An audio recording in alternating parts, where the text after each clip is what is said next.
عارف، رغم اننا عايشين في وسط الموبايلات السمارت والشاشات والذكاء الصناعي اللي مخلي كل حاجة بلمسة زرار، الا انك لو سألت اي حد عن افكاره الكبيرة بدأت فين او نفسه يخطط لمشروع عمره ازاي، تلاقيه هيشاور لك على دي: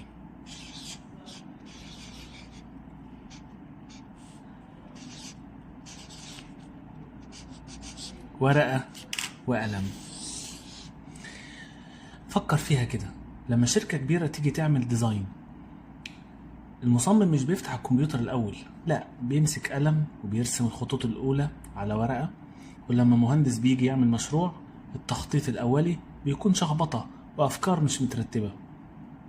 الكمبيوتر والموبايل أدوات ممتازة عشان تنفذ، بس عشان تفكر مفيش أحسن من خربشة قلم على ورقة بيضة.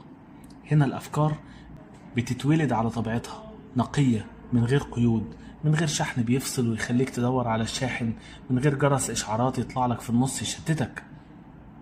علشان كده القناة دي مش معمولة علشان نراجع تكنولوجيا وأجهزة، ولا علشان نقول أفكار ولا مشاريع بس، لا، القناة دي معمولة لكل حاجة.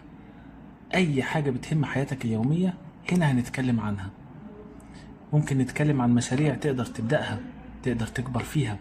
هنتكلم عن تركات وأسرار صغيرة تسهل عليك يومك، توفر وقتك ومجهودك.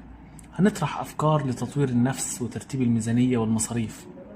حاجات كتير ممكن يكون بتعدي قدام عينيك كل يوم بس محدش خد باله منها. احنا جايين نرجع لأصل الحكاية ونشوف الدنيا بعين أبسط وأذكى.